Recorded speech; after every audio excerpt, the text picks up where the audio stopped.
Hello friends, good morning. स्वागत है आप सभी लोगों का आपके अपने इस YouTube channel A1 Sharma classes के अंदर। सो फ्रेंड्स, बिना समय गवाए हम आगे बढ़ते हैं अपने आज के मुख्य टॉपिक। राजस्थान की जलवायु को प्रभावित करने वाले बहुत सारे कारक होते हैं।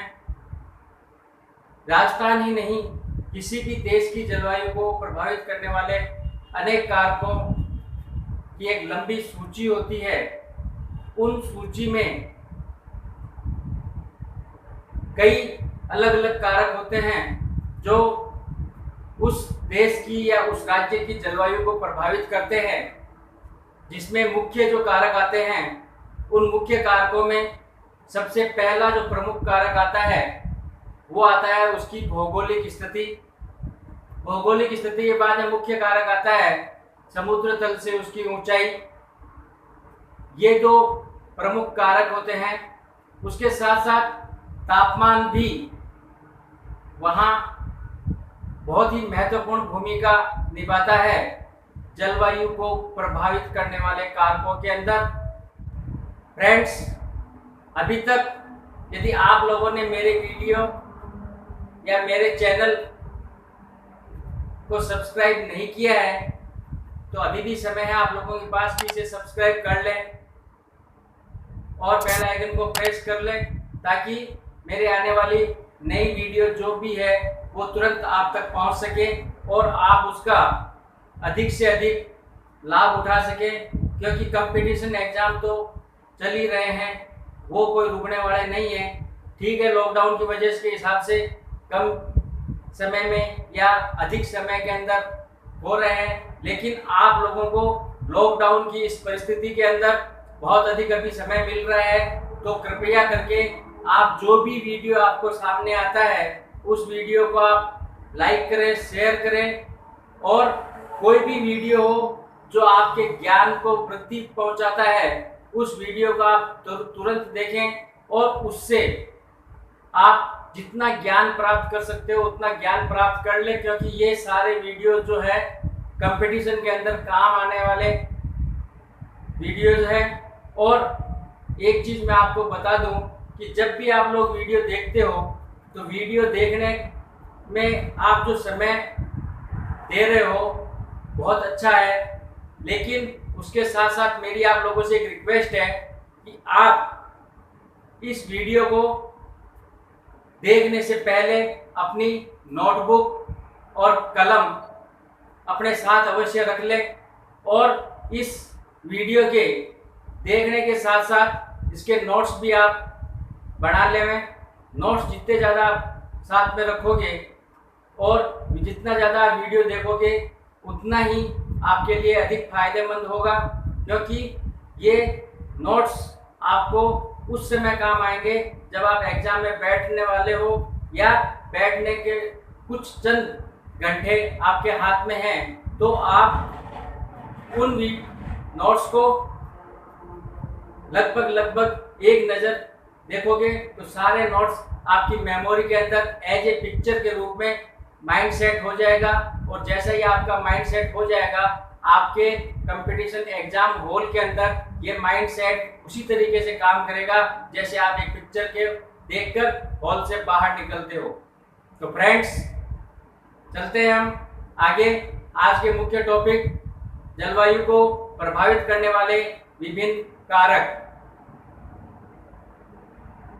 राजस्थान जलवायु को प्रभावित करने वाले विभिन्न कारकों में पहला जो कारक आता है, जहां हम यहाँ स्टडी कर रहे हैं, इसके अंदर राज्य की अक्षांशीय स्थिति महत्वपूर्ण कारक होता है। क्योंकि हम जानते हैं कि हमारा राजस्थान राज्य है, उसके कर्क रेखा दक्षिण भाग से होकर गुजरती है और इस दक्षिण भाग से होकर कर्क रेखा के गुजरने के कारण यहाँ का अधिकांश भाग है वो उपोष्ण कटिबंध के अंदर आता है। और उपोष्ण कटिबंध के अंदर आने के कारण यहाँ सर्वाधिक तापांतर पाया जाता है और सर्वाधिक तापांतर पाए जाना ही राजस्थान जलवायु का प्रमुख लक्षण दृष्टिगत होता है। राज्य की जलवायु को प्रभावित करने वाले कारकों में दूसरा कारक आता है धरातल।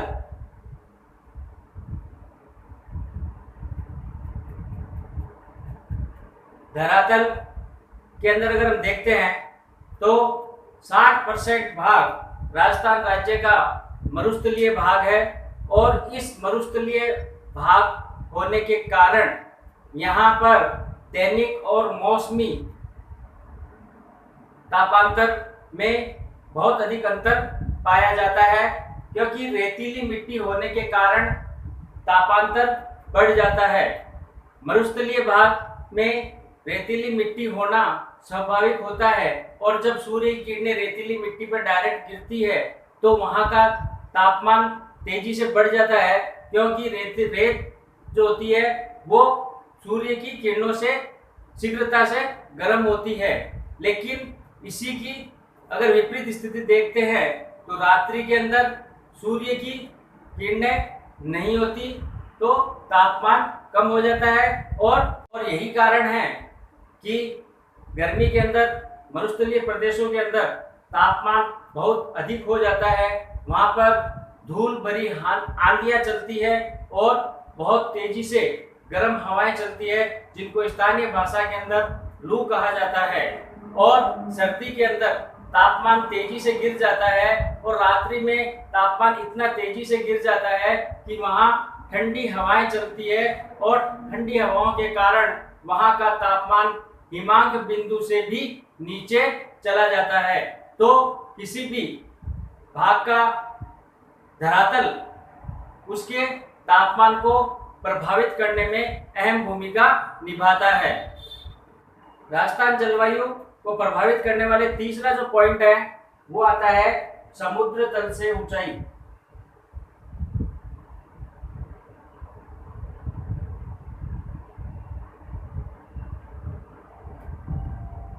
समुद्र तल से जो ऊंचाई होती है किसी भी भाग की, तो जैसे जैसे हम समुद्र तल से ऊपर उठते जाते हैं वहां के तापमान में निरंतर गिरावट आती रहती है।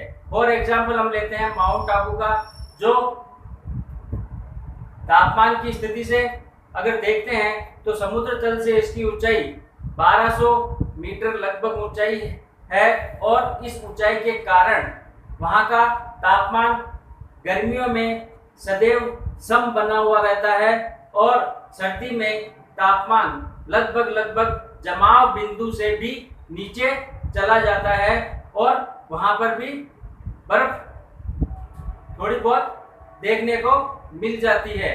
तो जैसे जैसे समुद्र तल से ऊपर उठते हैं तो वहां के तापमान में भी हमें परिवर्तन महसूस होता है। तो यह भी एक विशेष फैक्टर होता है जो कि किसी भी जलवायु को प्रभावित करने के अंदर अपनी महत्वपूर्ण भूमिका निभाता है। और इसके साथ नेक्स्ट पॉइंट पे अपन जब बात करते हैं तो नेक्स्ट पॉइंट में वनस्पति रहित आवरण भी किसी भी राज्य की जलवायु को प्रभावित करने में अपनी महत्वपूर्ण भूमिका निभाता है।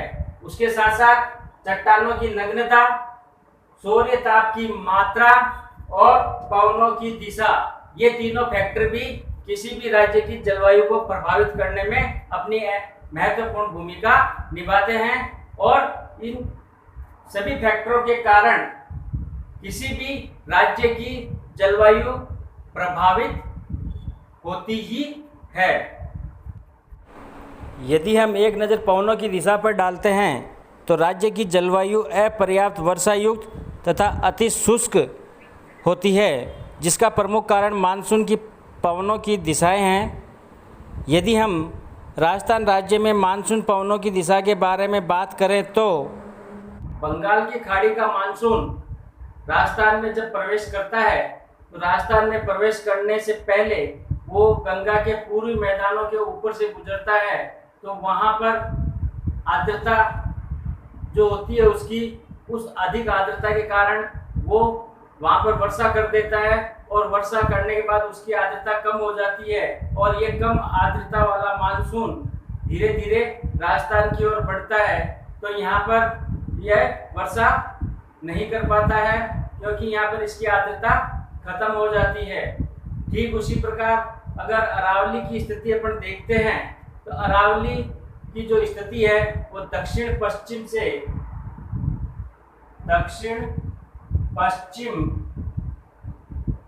से उत्तर पूर्व की ओर होती है।